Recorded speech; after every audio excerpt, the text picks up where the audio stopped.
What's up, you guys? Teller checking in for UFC Paris.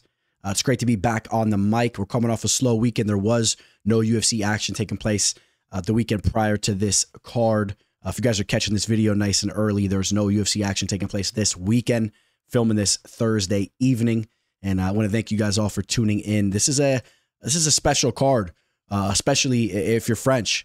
It has all the best fighters in the world representing France. If you ask me, the only fighter I could think that's missing, of course, is Cyril Gane. But other than that, the UFC did a great job of freeing up these fighters' schedules to have them ready to go for this date. Okay, and I think it's going to deliver. I think there's a lot of exciting fighters on it, and of course, headlined by Benoit Saint-Denis, who brings the action like no other, and he's looking to get the train back on the tracks coming off that tough loss against DP.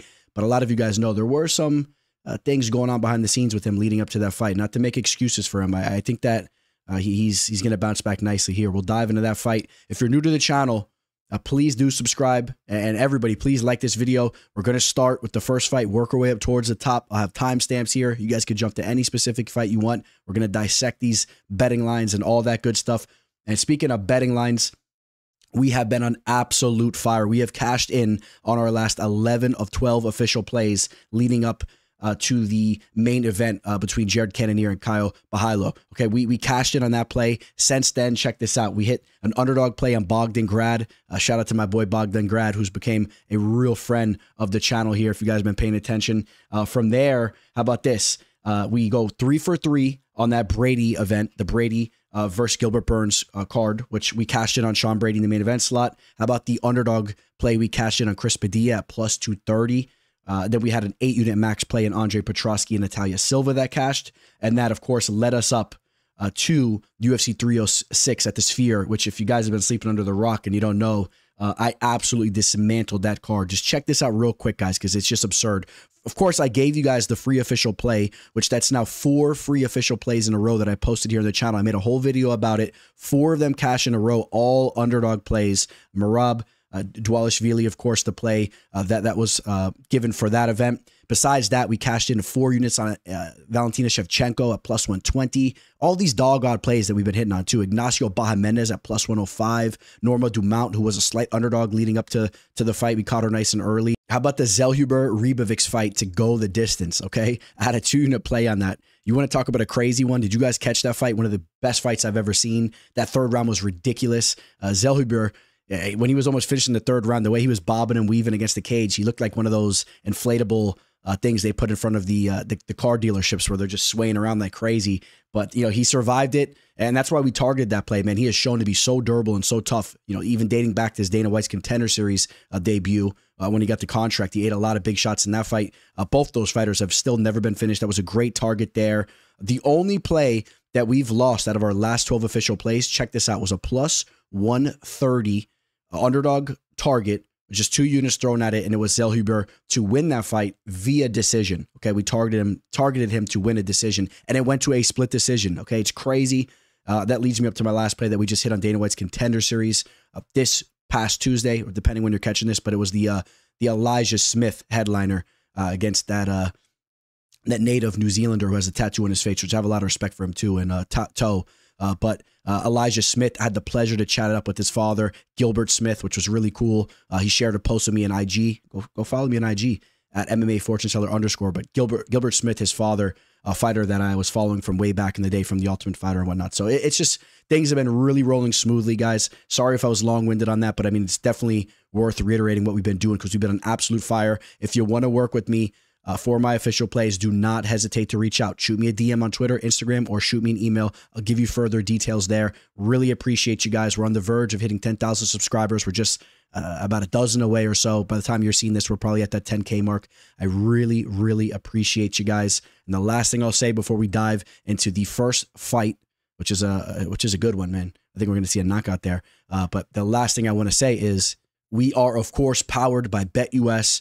This sports book is giving out the best deposit matches in the game. Okay, you're getting a 150% match in your first 3 deposits. Okay, no other sports books are doing that. If you're interested, reach out to me, and I'm going to give you a special promo code where you're going to get that deposit bonus on your first 3.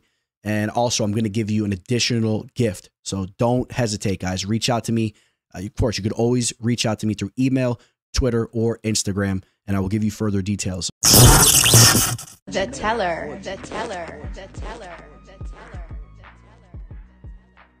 Kicking the card off, we head over to the lightweight division where we have the Zulu Warrior, Bolaji Oki, taking on the problem, Chris Duncan.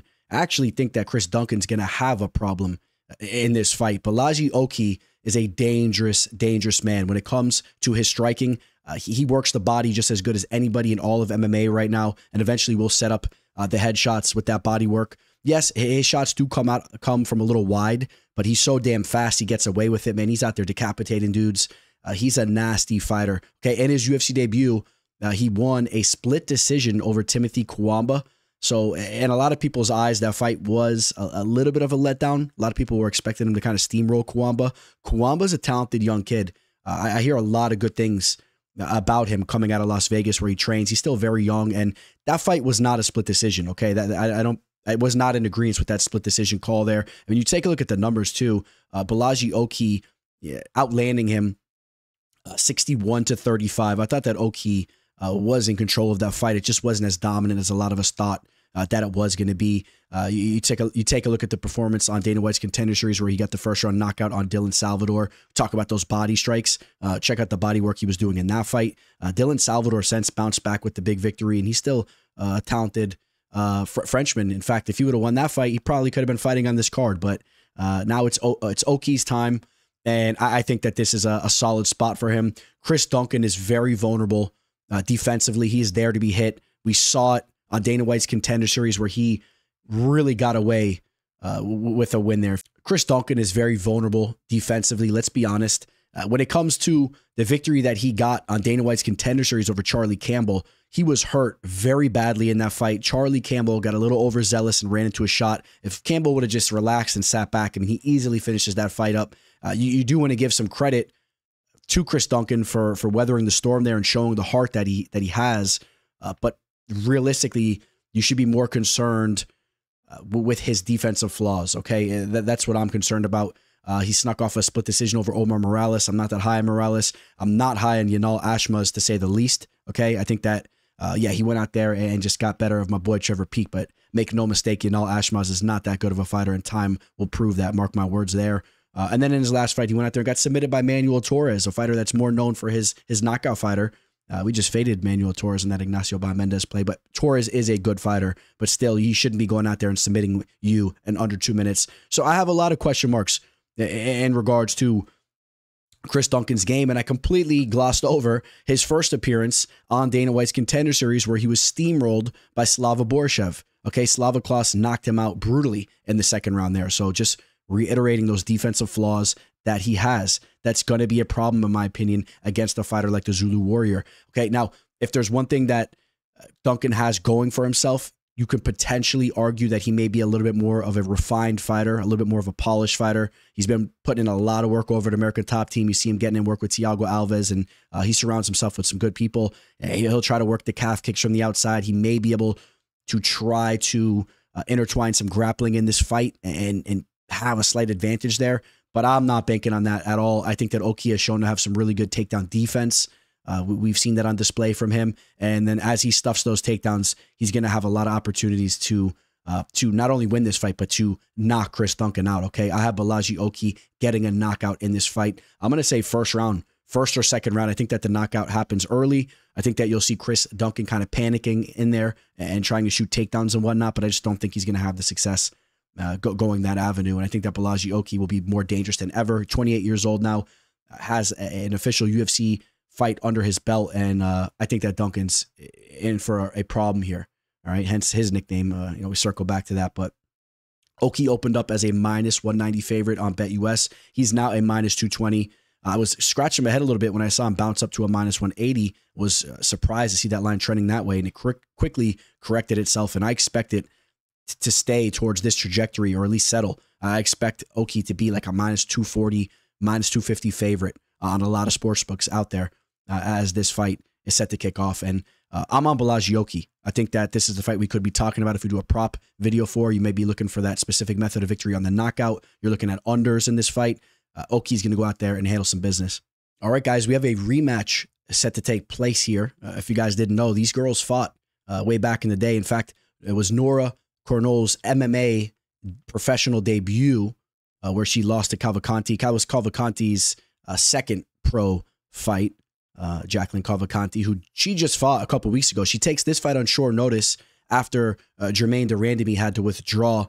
That was Nora's initial opponent there. So Nora training for this date, but you could say that as it's a benefit for her. But then also note Cavalcanti was just in the cage. Okay, I think that that's a good thing. I think that when a fighter was just in there, a young fighter like her, they're going to feel a little bit more comfortable stepping back into it just a couple weeks later. And she fought an opponent that she could really take a lot away from that matchup and bring it into this matchup, right? A shorter, dangerous striker, right? In her last fight, she fought Jousset and Nunes. Nora Cornolle has some similarities there. The fact that Cavalcanti already has a victory over her is something that benefits her. Another thing that benefits her, in my opinion, is when you take a look at the last time they fought, I think it was 2021. It was about 3.5 or 4 years ago, depending on the exact date, 3.5 years ago. Cavalcanti was just about 24 years old at the time. She's now 27. She's a lot more physically mature. Cornolle was in her physical prime back then, and now she's starting to get up there, right? 34 years old, creeping up on 35. Although you do have to take into consideration, she came into MMA with that kickboxing background. So even though she was more in her physical prime, she really needed to work out different aspects of her game. But also note, both fighters, they like to use their striking there. So, I mean, it wasn't like she went in there and was being taken down and mauled by a grappler and she needed to figure out the game. I mean, she was fighting a striker in Cavalcanti and she lost that fight. So just kind of going over some of those key factors for this fight. I was a little bit back and forth initially with who I was going to go with for my pick here. I was quite impressed with Nora's last victory over Mullins, formerly known as Dixon, Melissa Dixon, now Melissa Mullins.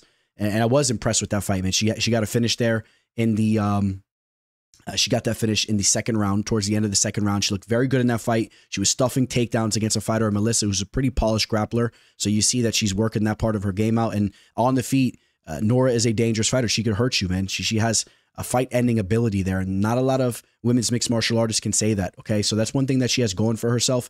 But if she doesn't find that finish, or she doesn't really hurt, if she doesn't really hurt Cavalcanti, I think that she's going to get outpointed here. I think that Cavalcanti's starting to put it together, and Cavalcanti comes off a split decision victory over Jousset and Nunes. I don't think that was a split decision victory.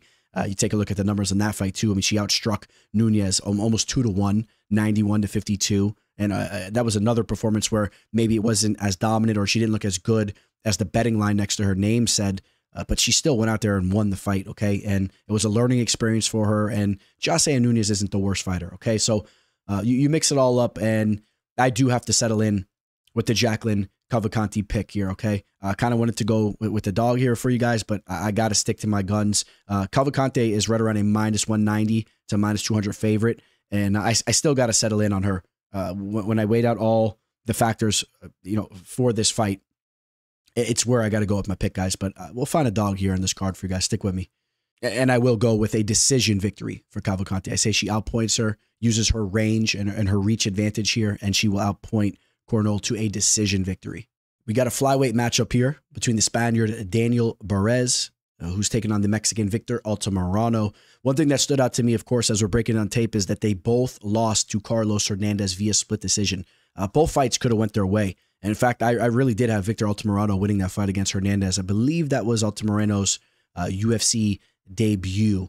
We'll take a look real quick, and it was. And that was coming off a split decision victory over Carlos Candelario on Dana White's Contender Series. So, guys, make sure you're sticking with me here, because we got a lot of splits going on, a lot of Carloses going on.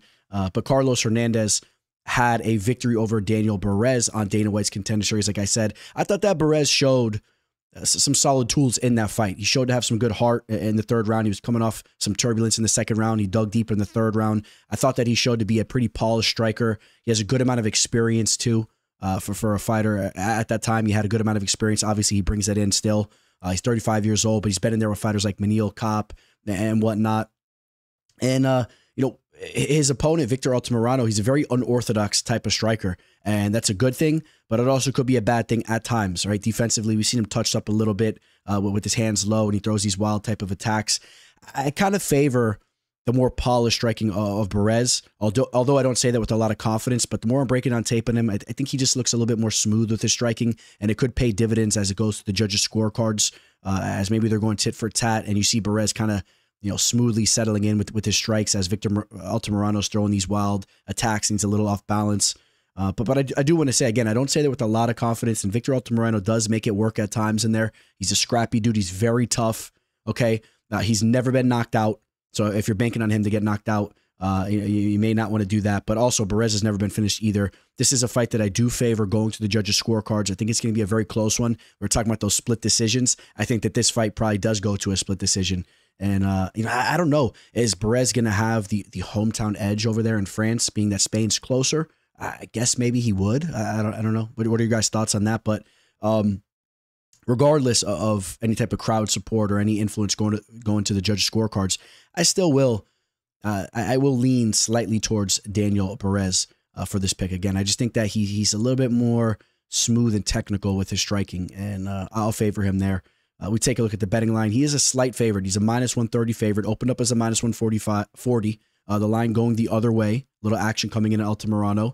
Barez was a -125 just 2 days ago as I'm recording this. So the fight is essentially pick 'em odds, and I think that's where the line will settle in. This will be there will be a very close line on this fight, and I feel a little bit more comfortable siding with Barez. This is a fight I have going to a decision. How about this? Another women's bantamweight matchup. I really like the matchmaking in this fight. Both these girls have some similarities going on here, and I think that this is going to be a fun fight. The number 15th ranked bantamweight fighter, she's in the top 15, Ailín Pérez.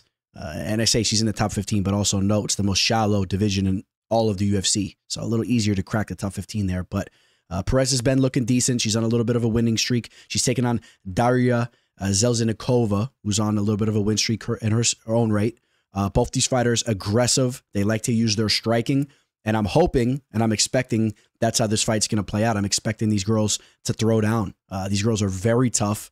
Ailín Pérez was a girl, even though she was fighting very low-level talent before getting into the UFC, she was going out there and whooping girls, man. The only loss she had was actually a DQ, and that's where I think she was holding the cage, or she threw an illegal knee. She might even grab the cage a little bit, but she was en route to finishing up a UFC fighter in Tamaris Vidal, arguably a UFC fighter, but I guess you can't argue the fact that she's actually stepped in onto the octagon, but not the best fighter. We won't go too much in on Vidal there. She had her own big knockout in the octagon, but it's been running into some trouble. But the point I'm making here is that Ailín Pérez was going out there whooping girls, knocking girls out, submitting them, and she did run into some trouble in her UFC debut against Stephanie Egger, the black belt in judo. She got caught in a rear naked choke in the second round, showed to have some deficiencies with her grappling. But I would also say to you, her grappling is not the worst, and when she's down on the mat, her ground and pound isn't the worst. I mean, she'll look to land some damage on you if she finds herself on top of you down on the mat. So she's a little bit dangerous down on the mat in a specific type of way. Okay, this isn't a girl that's really tricky with her jiu-jitsu and is looking for leg locks and sinking in rear naked chokes and whatnot, but she's aggressive and she'll look to damage you down there, okay? Now, that's kind of important because in Zheleznyakova, believe it was her UFC debut against Melissa Mullins. We're talking about, again, formerly known as Melissa Dixon. Melissa Mullins was able to have success down in the mat. In fact, got that ground and pound finish in the first round. Okay, so since then, she went out, got a victory on the regional scene against Marie Lucia, who that was a dominant victory. Got to finish really quickly. That fight's on YouTube. You could pull it up. Completely bullied her. But a lower level fighter. But then she also just went out there and got a decision victory over the very physically imposing and grappling heavily Montserrat Randon. Take that victory for what you will. But I do think that this makes for an interesting and compelling fight. I think that this fight is closer than what the betting line says. And I'm hoping, like I said in the beginning of this segment, I'm hoping this fight takes place on the feet. We see these girls scrap it up. And I think in that case, this fight can easily go to a split decision. I think that this is a fight where we can easily see both women hurt and then just going tit for tat. And both fighters have been knocked out once before. I don't know. It's kind of hard for me to bank on that type of scenario unless it's actually down on the mat and you see someone kind of pinning the other fighter or whooping them up, which in that case would most likely be Ailín Pérez on top, down on the mat. And that's a strength that I think that she does have. And that's why I'm leaning Ailín Pérez's way. She has that little X factor of having the grappling edge, I think you could say. And on the feet, you may say she has the edge there as well, but just note that Zheleznyakova is dangerous there as well. She's very confident in her skills, and she'll bring the fight. But over to the betting line, Darya Zheleznyakova opened up as a plus 200 on BetUS. She is currently a plus 205, so she's a pretty hefty underdog. I'm not in agreement with that betting line. I'm just not, because I could see this fight playing out a lot closer, and I just wouldn't want to have that type of tag next to my bet there. So yes, I will favor Ailín Pérez to get the better of her. It could play out. Excuse me. What I'm trying to say is Ailín Pérez could play out to look like a minus 250 if it goes down to the mat. But standing, I think that'll play out a lot closer. I think we'll see some blood in there, and it'll be an ugly fight, and it'll be fun. And hopefully that's the way it goes. But give me Ailín Pérez to win via decision in a closer fight than is to be expected by the betting line. Over to the bantamweight division. Now, this fight was just recently added to the card. We have Taylor Lapilus representing France, taking on Vince Morales. Both of these fighters had original stints with the UFC a while back, right? So these are two fighters that have had second opportunities to fight in the UFC. But interestingly enough, Taylor Lapilus, a fighter that departed from the UFC after going 3-1. You don't typically see that, right? Now, the victories that he had weren't over high-level opponents, to say the least. You probably won't even recognize these fighters' names. Had a victory over Rocky Lee. Oko Sasaki was a fighter that had some hype behind him, the Japanese prospect, but never really panned out. Had a loss to Eric Perez, and then a victory over Leandro Issa, the Brazilian there. But none of those names really stand out, but still, he was going in there and getting the job done. It was kind of interesting that he departed. After he left the UFC, I would say that he had a pretty successful career since, man. Victories over recognizable names like Josh Hill, Nate Maness, Wilson Hayes. And that led him to getting this second opportunity where he went out there, got a victory over Caolin Loughran, who people are starting to really get some respect for. Had a loss to Farid Basharat. He's a top prospect in the game. And then he just bounced back with the victory over Cody Stamen, a respectable opponent. So Taylor Lapilus, when you really look at it, has a lot more going on. Vince Morales, on the other hand, I mean, this is a fighter, when you talk about a fighter that has had some real ups and downs throughout his career, and I'm not just talking about on paper, I'm talking about when you break down the tape on him. I mean, he seems to be a completely different fighter in his fights, man. When you look at one fight compared to the next fight, I thought he looked really good against Draco Rodriguez. At the time, Draco had some hype behind him coming off a Dana White's Contender Series victory. Then he followed that up with a knockout over Luis Smoka. But then he's had some performances where he looked really bad, like the loss to Benito Lopez, got finished up by Chris Gutierrez. You could argue that the Gutierrez and Song Yadong losses are against high-level fighters, but the Benito Lopez one, Benito never really panned out, and I thought Benito looked pretty good against him there. Losses to Jonathan Martinez, Miles Johns, and I guess the more you kind of dive into it as we're doing this together, I mean, you do realize those are recognizable names, and maybe we're being a little harsh on him, but I still would definitely say there's two different versions of Vince Morales when he steps into the cage. If he comes in here and he's hitting on all cylinders with his boxing skills, sometimes his boxing looks pretty good, and he may have the wrestling in his back pocket, he may be able to keep this fight competitive. But I'm not seeing him have that success with the wrestling. Taylor has looked really good stuffing takedowns. He's very athletic. He's going to have the length advantage there, you know, so he could use the striking from the outside. He's a bigger fighter for the division.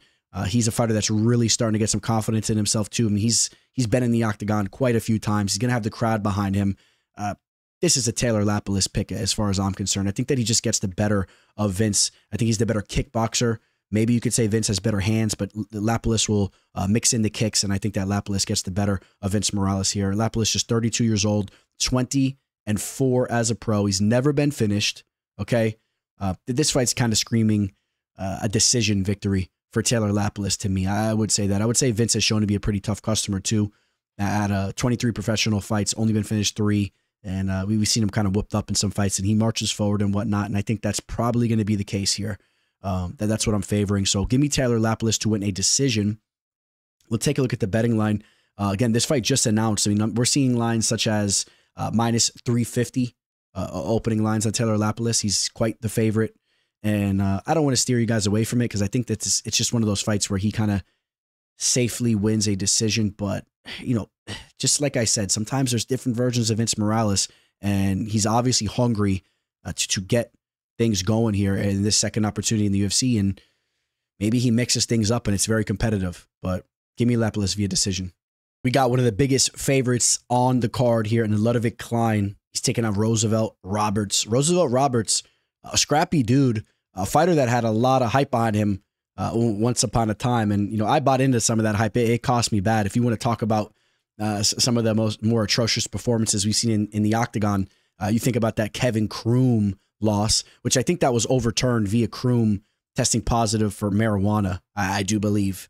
So, don't get it twisted there. That was a loss. That was a fight where he was cracked and submitted. I had him mixed in some big action there. So, I remember that fight very vividly. Kevin Kroom ended up being an absolute snake. If you guys don't know, ended up sleeping with one of his best friend's wife's ex-UFC fighter, Gina Mazzani. Shouldn't even speak of their names, but shout out to my boy Timbo Elliott, a good dude. But still, that's just an atrocious loss there. Followed that up with one of the craziest knockout losses that we've ever seen. You talk about a highlight reel victory for Ignacio Bahamondes there, that spinning wheel kick. That was really tough for Roosevelt Roberts. Gets cut from the UFC, but goes out over to the regional scene, has success, and then he got another opportunity with the UFC fighting on The Ultimate Fighter. And, he showcased his scrappy skills even on the show, and then, ended up losing his last two fights. The Mataush-Rebecki fight, got caught with the submission early on there. Rebecki's a stud. The Yasin Hubert fight, that's a fight that I think that, if you're Roosevelt, you got to go out there and get. But listen, I won't be too long-winded with this prediction here. Ľudovít Klein's like a -7, -800 favorite. He's going to go out there and get the better of Roosevelt Roberts, in my opinion. I think that he's going to get a knockout. Ľudovít Klein is a fighter you have to keep an eye on. I think that he is a fighter that could really make noise in this division. He has devastating striking, big knockout power. Way back in the day, he had a 2-fight losing skid going on. But if you understand what was going on in those fights, Mike Trizano was able to exploit his grappling and takedown defense at the time. And Ľudovít took a frustrating loss there. That's another fight. You want to talk about tough losses? That was a tough one for me. I had a big target on Klein there. It was very frustrating to watch that fight. And then his other loss, the grappling cost him as well, where he lost to Nate Landwehr, who we know is a tough wrestler, man. He's a tough dude. And but since then, he's been doing his thing. He has some notable victories scattered out throughout his resume. Of course, the Ignacio Bahamondes victory, that really stands out to me. You guys know I have a lot of respect for Bahamondes. I have a lot of respect for Thiago Moises. He just went out there and pretty much dominated that fight. Ľudovít Klein is definitely the way you're going here. With who you're going to pick to win the fight. And in fact, I say he even gets that finish over Roosevelt. But as far as betting on this fight, -750 is what he is right now on BetUS. What are you going to do with that? You're going to throw that in a parlay. You're not going to get much return. Roosevelt is a dude that can knock you out when everything's working out perfectly for him. He could use his hands to try to catch you with something. But I'll just be clear. Ľudovít Klein, I think he's going to run through him. But what are you going to do with that line, guys? We got a big-time prospect alert here. Oumar Sy is the fighter you're going to want to keep an eye on here. He's taken Da-Un Jung. Jung, a step up in competition for Sy. That's one thing you do have to note here, but Sy is the fighter that really has potential to make some noise in this division. Once upon a time, we did think that Da-Un Jung could have been that fighter. He started to get a little bit of buzz after going on a 2-fight winning streak over William Knight and Kennedy. And Shekou had the knockout over Kennedy. That's when they were starting to get some buzz behind him. Had a big victory over Mike Rodriguez back in the day. Submitted Kadis Abrigimov. And was starting to really establish himself in the division, even though he did go to a draw with those smiling Sam Alvey. But still, he was starting to get some hype and momentum behind him. The betting lines reflected that going into some of his bouts. And then he just started slipping on banana peels, just making all types of mistakes in the cage. Got knocked out by Dustin Jacoby, got decisioned by Devin Clark, and then just recently got finished up by Carlos Olberg, which is a second left in the fight there. But still, was losing that fight. And just we started to see him kind of deteriorate. I don't know if you ask me, when you take a look at just the way he looked in those fights, he didn't look to be the same type of fighter. And it's kind of interesting because he's only 30 years old. You would expect to see him continue to grow. And it's like something's going on with him. Okay. If you want to say, some things about him in a positive light, though, for this division, he's a fighter that's kind of light on his feet and he can hurt you with his standing. He's pretty quick for the division. But Oumar Sy, this is a fighter, like I kicked the segment off with saying, this is a fighter you have to keep an eye on. This is a fighter that has real potential to get that rank next to his name and try to make some serious noise in this division. One thing that stood out to me in his UFC debut against George Tokos, who Tokos took that fight on short notice and I believe is really a middleweight fighter, but still, the thing that I liked about that victory for Oumar Sy is the fact that he showed high fighter IQ. Okay, we already know that he has the tools as far as the stand-up goes, and the grappling's looking pretty good too. He's a solid athlete, has a crazy reach for the division at 83.1. Okay, he has about a 4.5-inch reach advantage over Don Jung. But the thing that stood out to me in that debut is he showed high fight IQ, taking the safe route to victory, getting that submission over George. George is a fighter that does have some pop in his hands, and why even play that game? Even though he probably would have got the better of him and knocked George out, why even play that game? And I really liked what I saw from him there. And I had an 8-unit max play involved with him. I had a 2-team parlay with him. That fight took place back in May. So Sy really in my good graces. But again, just note, hasn't really fought that level of competition. And Da Un Jung is a step up. But I think that Sy passes with flying colors. I'm going to say that Sy gets a finish in this fight. I'm looking more at like the under 1.5 here. In this fight, I think that Sy gets him out of there relatively early. Da Un Jung, just you take a look at those last 2 losses, even though he was finished up late against Olberg, was finished up very quickly against Dustin Jacoby. If you go on to the early part of his career, was finished by Rock Martinez, was submitted in the first round. I know that was a long time ago, but Rock Martinez, that if you remember him, he was that bowling ball of a fighter that should have never even been up there. I mean, that's just such an eyesore when you take a look at that. But I got Oumar Sy getting an early finish. And we take a look at the betting line. Another heavy favorite. He's a -450 here, open up as -400. And it's a high line. The reason why it may not be as high as maybe some of us expect it to be, why it's not in that Ľudovít Klein type of range, is because it's up in a higher weight class. Sometimes we see these dudes just get caught. Even the better fighter can get caught with these big boys throwing down. And just because it's a step up in competition, we haven't seen him really tested. But I'm letting you guys know he's going to pass this test and he's going to get that finish. We'll stay put in the light heavyweight division. You talk about fights where you're looking at an under or you're expecting to see a knockout. This is that type of fight, no question about it. Ian Cutelaba taking on the UFC newcomer, Ivan Erslan. Both these fighters, no strangers to going out on their shields or, standing on their shields and getting their own knockout, right? These guys are kind of boom or bust type of fighters. Ian Cutelaba, just 30 years old, even though he's been fighting under that UFC banner for a very long time. I mean, this is the fighter that really has the edge as far as having established himself in the most dominant MMA promotion in the world, and he's fought some of the best fighters on planet Earth. I mean, you got to give him credit there, even though he's been taking his fair share of losses. I mean, he's in there with guys like Ryan Spann, Johnny Walker, Kennedy Nzechukwu, and Felipe Lins, right? When he's losing those fights, even scattering in some victories over guys like Tanner Bozier, Devin Clark, went to that draw against Dustin Jacoby, been in there with guys like Ankalaev twice, has a victory over Khalil Roundtree, who's now fighting for the belt, been in there with Glover Teixeira. Okay, I can go on and on, but the point I'm making is, and even though some of you guys may be saying, oh, who cares about those names? Some of those names are trash. You have to compare that, okay, to the level of competition that Ivan has been in there with. And some of the fighters that Ivan's been in there with over in the KSW they're not bad fighters if you really dive into them, right? Like his loss against, excuse me on the pronunciations here, but like his decision loss over Ibrahim Chuzigayev, the Turkish fighter there. I mean, he's the champ of that organization. He's not a bad fighter. And some of these guys are dangerous. You really dive into the tape on some of these fighters. You watch tape on them. You watch these fights. I mean, they have tools, but you can't say that they're on the same level as some of those other guys we were talking about. Okay, but here's what stands out to me, man. Ivan Erslan is a fighter that has popped before for a failed drug test. I think that he's definitely a fighter that has dabbled with performance-enhancing drugs. I think there's really no question about it. You go back to 2018, you look at his fight with Branko Busic.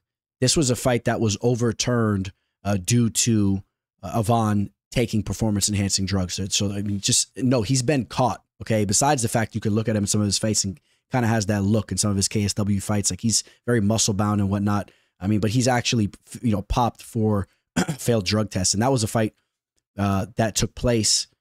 And I'm trying to pull up the promotion here. But that fight did take place, final event championship. That fight took place in the States, okay? So they caught him in the States. So I'm really curious to see how he's going to look in this fight. He very well could have been taking performance-enhancing drugs over in the KSW.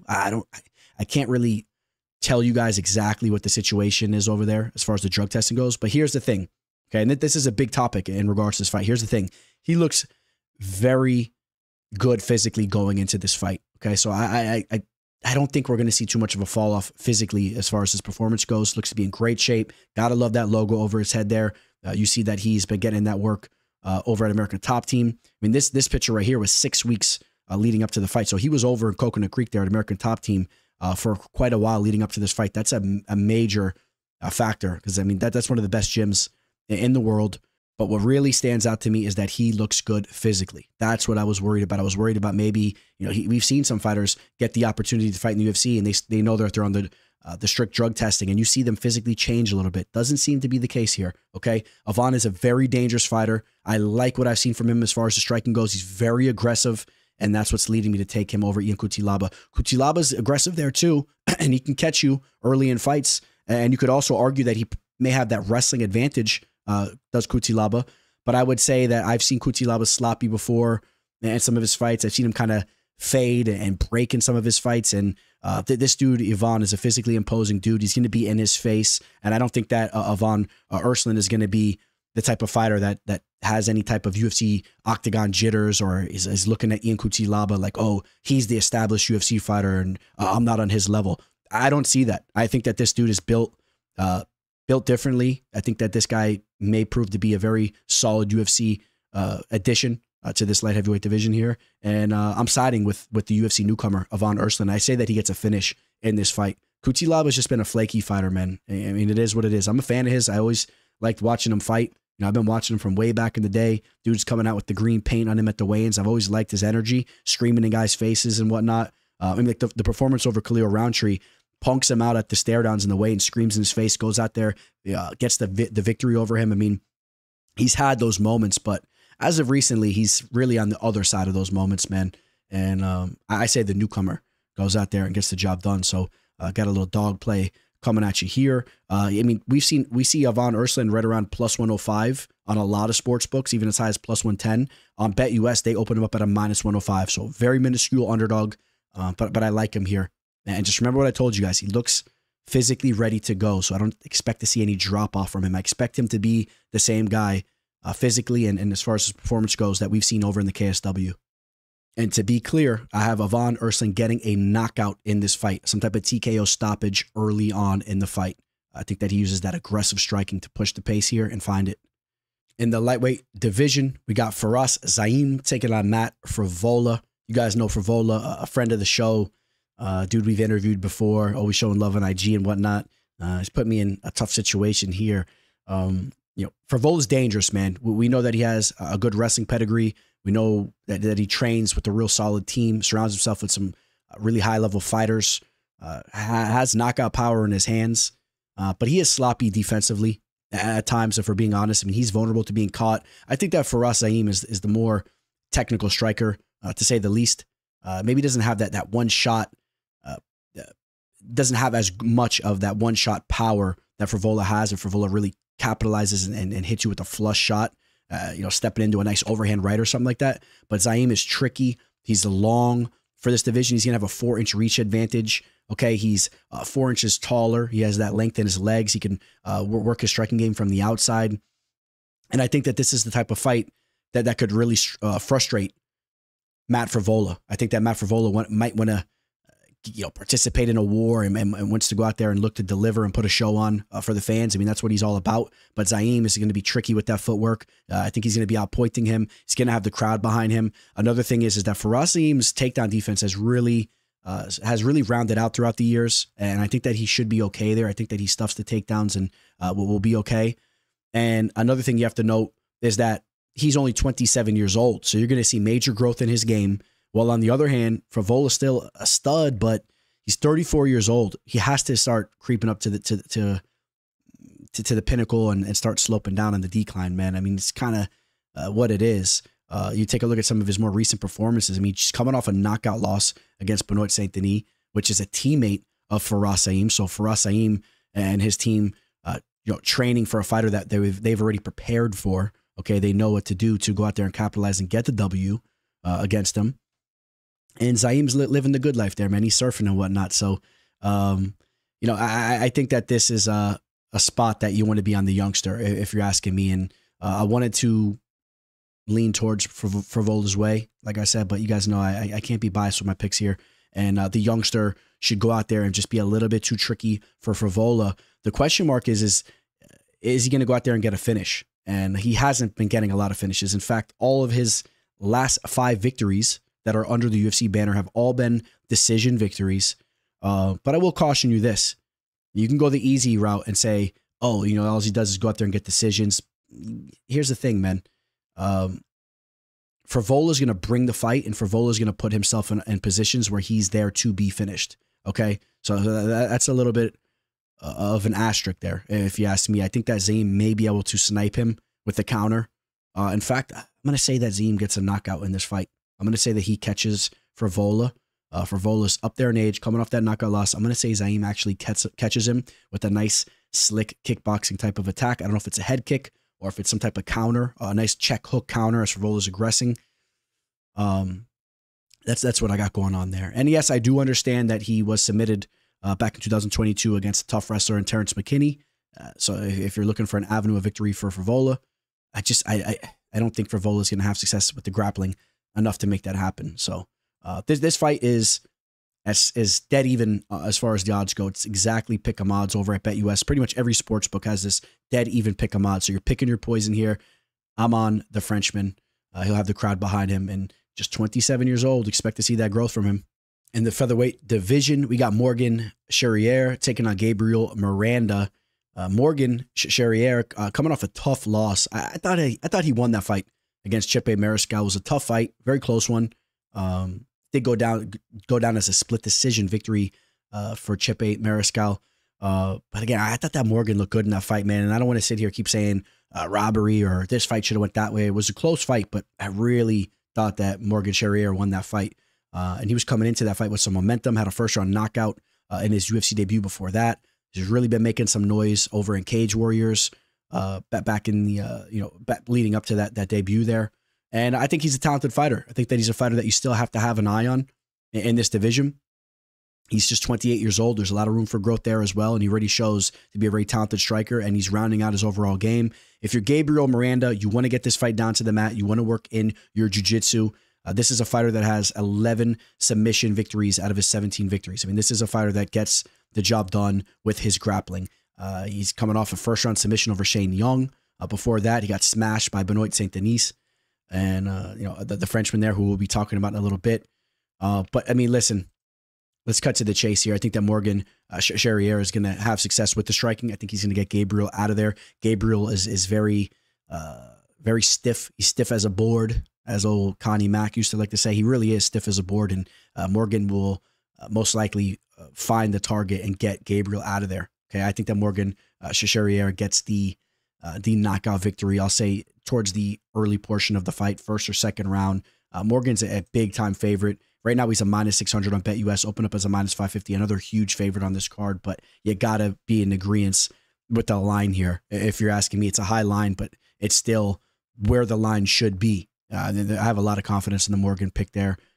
Morgan's a fighter that has never been submitted. He's never been knocked out or submitted, so you see that he's tough, he's durable, he's polished up defensively, and if you're going for Miranda, you really need something to shake up. You need something wild to happen in there. You need him to catch him in a sub and a crazy transition. And Morgan has been a base fighter, and I think Morgan gets the job done there via TKO knockout. Speaking of fighters being a little stiff, having a little bit of that stiff as a board syndrome from the old Connie Mack, man. Kevin Jousset, this is a fighter that's a little stiff in there, but I mean, I will say this, he makes it work. He's a dangerous striker. He's a pretty physically imposing fighter for this division. He's now 2-0 in the UFC. He's taken on Bryan Battle, by the way, but he's now 2-0. We had him targeted as an official play against Kiefer Crosby in his UFC debut. Got that first-round submission that was on the big Adesanya vs. Strickland card. Followed that up with a decision victory over Song Kenan. Okay, so I'm not extremely high on the level of competition in those first two fights. This is a big step up. Bryan Battle is the real deal. Okay, guys, you talk about friends of the show, man. Battle is a really cool dude. I've chopped it up with him on IG. He shared posts with me and whatnot. I actually talked to him right after the Ultimate Fighter. If you guys remember, I used to do these Ultimate Fighter recaps back in the day, and You know, I'll be honest with you guys.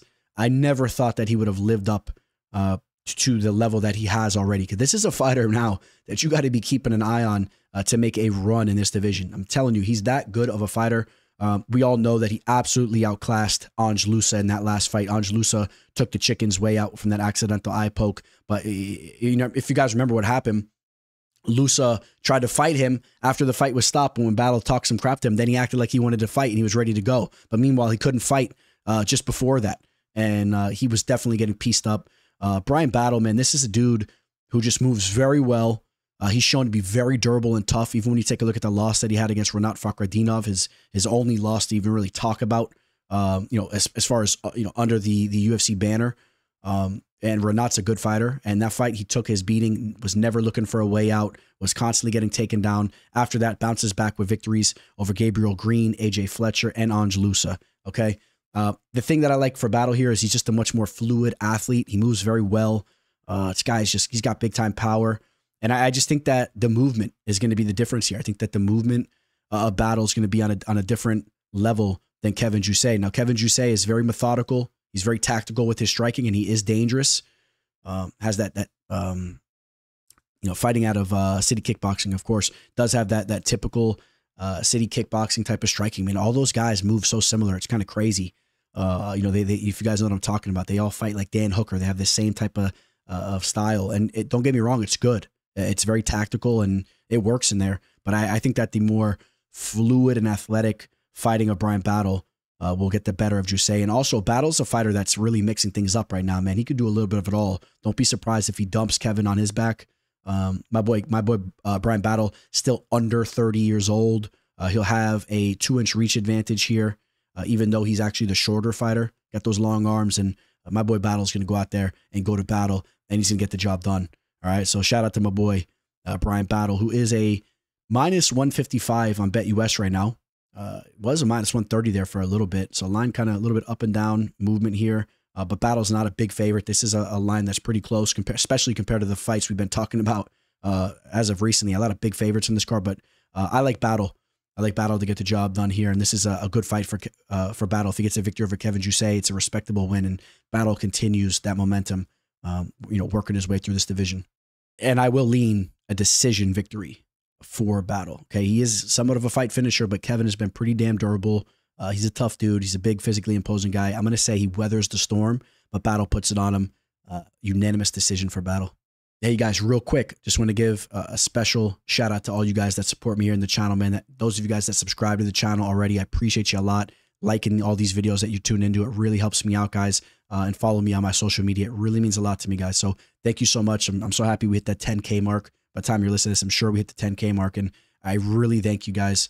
And hey, what else? If you want to work with me for my official plays, you can expect more winners, just like that free official play I threw to you on the Merab Dvalishvili fight. Okay, guys? So don't hesitate to reach out to me if you're interested for some information on that as well. Got my email scrolling below, besides my social media. All right, let's get back to the video. We got a high-level matchup here taking place in the featherweight division. William Gomis taking on Joanderson Brito. So Brito, even though he looks like he's 38 years old and has been smoking cigarettes since he was just about 11 or 12 years old, I mean, dude's still under the 30 mark. It's kind of crazy to think, man. All right, his best years are still to come. He's one of the more entertaining fighters in the game. I mean, this guy is a fight finisher. You take a look at the work that he's been doing. Just knocked out Jack Shore, submitted JSP, the high-level grappler there, knocked out the GOAT of the fight game, Weston Wilson, submitted Lucas Alexander, knocked out Andre Feely. Boy, that was a brutal knockout that he had there. Well, let's just talk about this too real quick. The Diego Lopez victory. Diego Lopez, one of the best fighters in the division. Was he in the top 5 now? Well, where's the ranking on Diego Lopez's name? Let's pull it up. I mean, dude has just been on an absolute tear. He is currently, where's he at over here? Diego Lopez is currently ranked 3, okay, in this division, in the featherweight division. That's crazy, okay? He's behind Holloway, Volkanovski, and Taporia. All right, so I mean, that's big time stuff there. Brito has a victory over him. That was on the Dana White's Contender Series. The one blemish that I was going to talk about was that Bill Algeo decision loss. He was just not on his P's and Q's that night. There's no question about it. Also, a victory over at Chipe Mariscal. That's a high-level victory over in LFA. I mean, we know Brito is the real deal, and he's coming into this fight with a lot of momentum. And this is a tough test for him, though. William Gomis obviously will have the hometown edge here. William Gomis is a solid athlete. He moves very well. He's a tricky striker. He's a nimble dude, very, very quick and solid footwork. And he can go out there and he can outpoint you. I mean, if Bill Algeo can go out there and outpoint you, obviously there's a realistic possibility William Gomis can as well. Not that Algeo's a bad fighter, but they're very similar to an extent. Gomis and Algeo on the feet, switching stances, good Muay Thai skills. And but listen, I'm not turning my back on Joanderson Brito right now. I mean, dude hits like a Mack truck. If we're going to see a knockout in this fight, I definitely feel it's Brito that gets that knockout.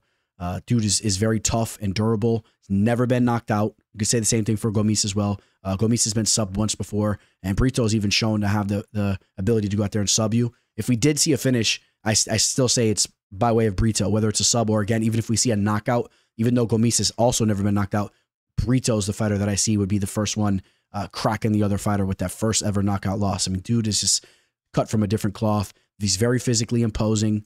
Brito will be at a 1-inch reach disadvantage, if you will. Not much going on there, but he's actually quite shorter, which is interesting. Even though the reach there's not that much of a disparity there, but Gomis is the longer fighter. He'll have that kick, that reach advantage in his legs. I just think that Brito is going to close the distance, though. And like I said, I can't turn my back on Brito, man. Dude's looking good, and I say that Brito goes out there and gets the job done one way or another. I'm not going to sit here and bank on Brito getting a knockout, just because Gomis has been durable and he's hard to touch. And you take a look at the numbers here. Brito landing at a 3.35 clip compared to Gomis' 2.62. Both numbers kind of lower, but in Brito's case, I mean, he's looking to land those power shots on you. But he has the advantage as far as output goes. And Gomis, though, like I said, he's not easy to touch. 1.49 strikes absorbed per minute. That's a very low marker. Brito has a very nice marker as well, 2.65. I'm on Brito here, guys. No reason for me to go on about it. I just think that Brito rises to the occasion. Now, at minus 255, where he's currently at, do I see a lot of value there? No, I don't. I have Brito capped more like a minus 220. I really like what he brings to the table, but I think that Gomis is a talented fighter, and I would say that the betting value is on a William Gomis with the hometown edge behind him and getting some type of plus 200 line next to his name, plus 210, plus 205. I think the value's there, if you ask me, and very excited to see how that fight plays out. But give me Joanderson Brito to maybe get that finish, but I'll say he gets a decision victory. We got big implications for the future of the middleweight division here. Nasruddin Imavov taking on Brendan Allen. This is top 8 ranked action in the division. The winner of this is going to be right in the mix, working their way towards a potential title shot. Maybe the winner of this has one more fight ahead of them still. You have Robert Whitaker taking on Khamzat Chimaev. That's a fight that really carries a lot of weight. And then a lot of people also think that Sean Strickland's just going to get that next opportunity at the belt, getting that rematch. A lot of people thought he won that first fight with DDP. So nothing set in stone right now. Kyle Bahilo is another fighter you got to have on your radar in this division. Maybe the winner of this fight fights Kyle. I don't know. We're going to see how things shake out. I'm very interested to see how the UFC navigates the top of this division. Both these fighters just 28 years old. Okay, so they have time. It's kind of crazy when you think about it because they're really very established fighters in the UFC already. Brendan Allen, talk about making some noise in the cage. He's been making some noise outside the cage as well. If you guys saw that little scrap that he had with Marvin Vettori in the Hard Rock Casino, my old stomping grounds. It was funny as I was just thinking about that. A little story popped in my head. Some history from the teller. I used to have a lot of crazy things going on when I was a kid, man. Sometimes they just come in my head. I forget about them as I'm getting older, but I'll make it short. I'll tell you a funny story. One time, me and the boys were bar hopping, jumping around from pool halls and whatnot over in Broward. We used to take taxi cabs out a lot of places back in the day. This was before Uber. We used to take taxi cabs, and I'm not proud of it, but we would take cabs and we would hop out a lot and go run. And one night we went out to the Hard Rock, and of course we didn't have no money to pay for it. We're drinking in the back. This guy brings us out there, and he actually snatched one of my boys by the shirt as we parked in the neighborhood across from the Hard Rock.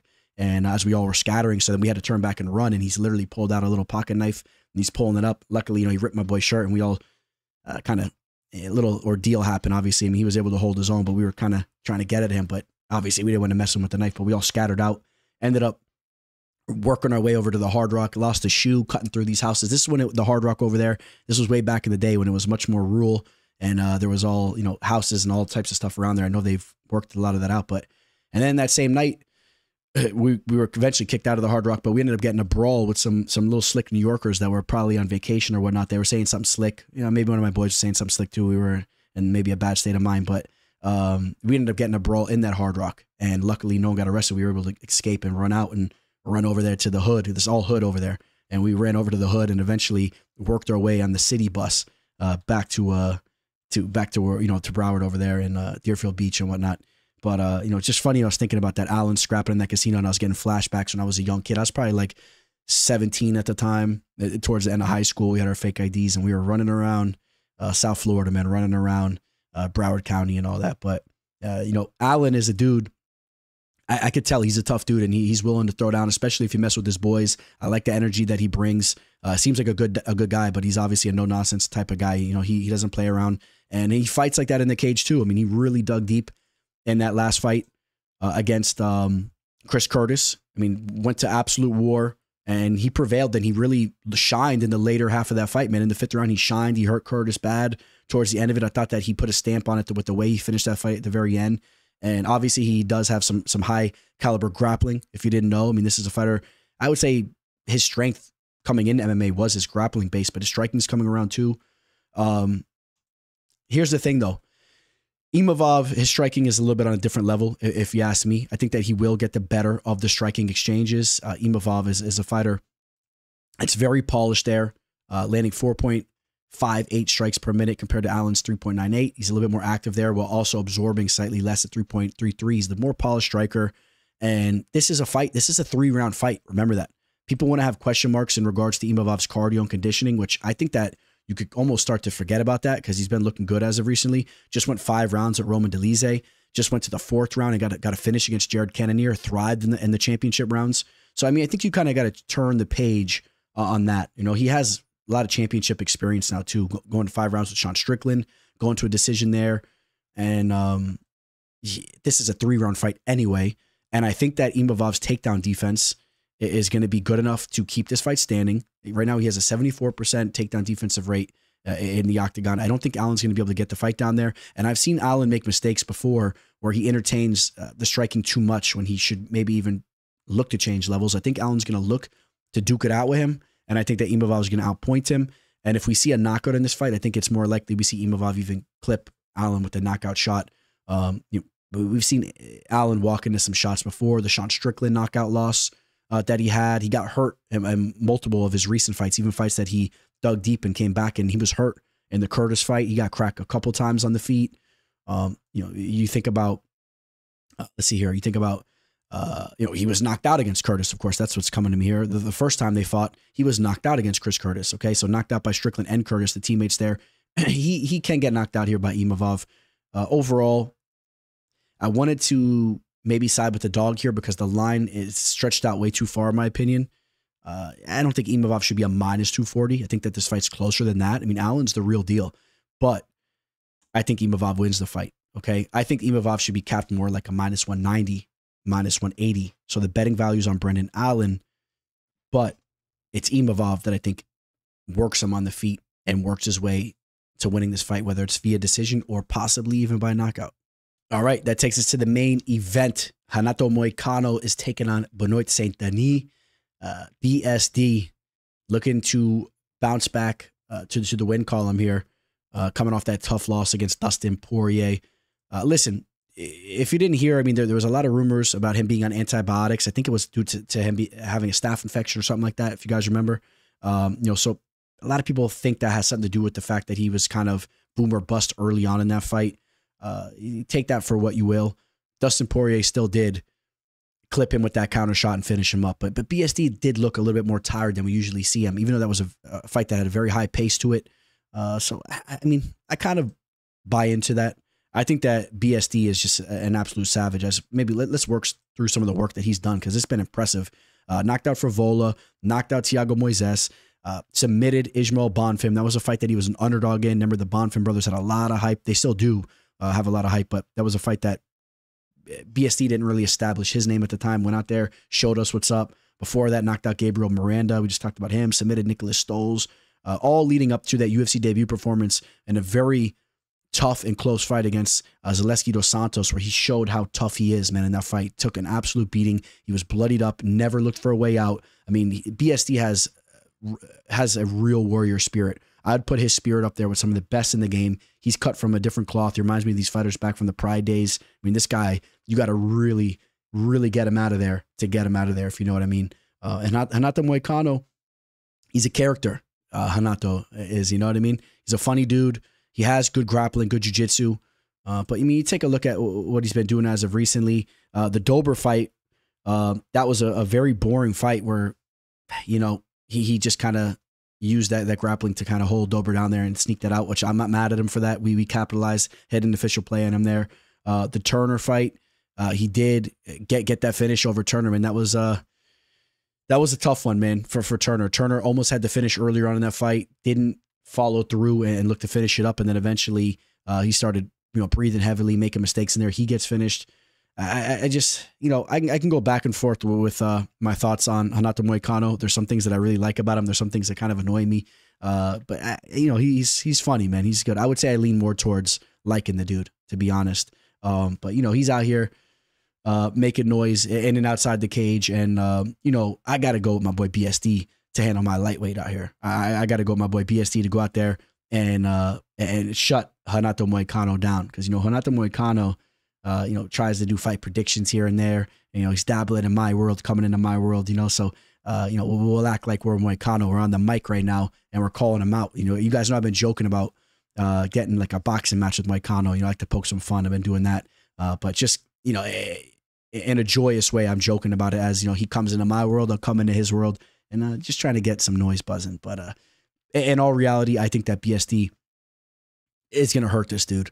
Renato Moicano is shown to be very vulnerable defensively. He's been getting bullied up and beat up by dudes. I know he took that RDA fight on short notice, but was ragdolled and beat up for 25 minutes. I think that BSD could do something like that, but actually even more likely get the finish before it even goes to the final bell. And I think BSD will be healthy and ready to go. And I think that this is a great bounce back fight for him in his home country. Okay, first and foremost, you have to note that too. This is going to be a finish for BSD as far as I'm concerned. I'm going to say he gets a TKO finish. I'm going to say he hurts Moicano bad. Moicano is a fighter that's just a little slow and lethargic overall. You know, gets away with his grappling a little bit against lower level grapplers, but that's not going to be the case with BSD. So ranked action here in the lightweight division. BSD gets a bounce back victory and starts to get that momentum behind him once again. We've seen how he's bounced back from losses before.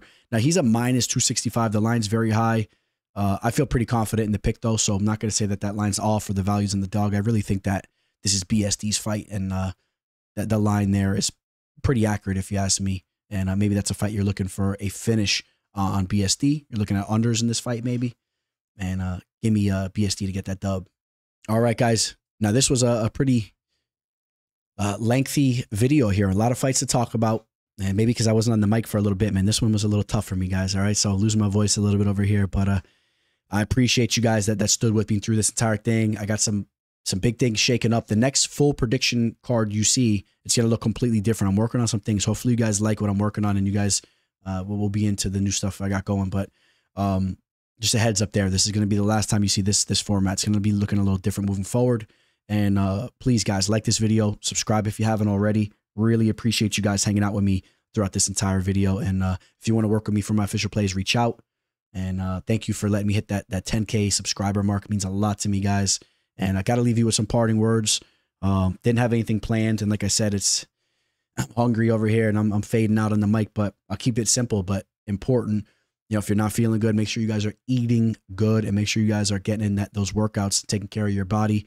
You know, going into fall season, some of you guys live up in the north and whatnot, and it's going to start getting cold and a little depressing out. You guys got to be taking care of yourself. Don't get sucked into just wearing hoodies and thinking because it's cold weather, you don't have to take care of your body, because it's not about what everybody can see. You can hide it with the hoodie and whatnot, but it's about getting in those workouts and eating good so you feel good, okay? Because, you know, that cold, depressing weather will come in and it will consume you if you let it. So make sure you take care of yourself, guys. All right? Signing out. Teller. The teller.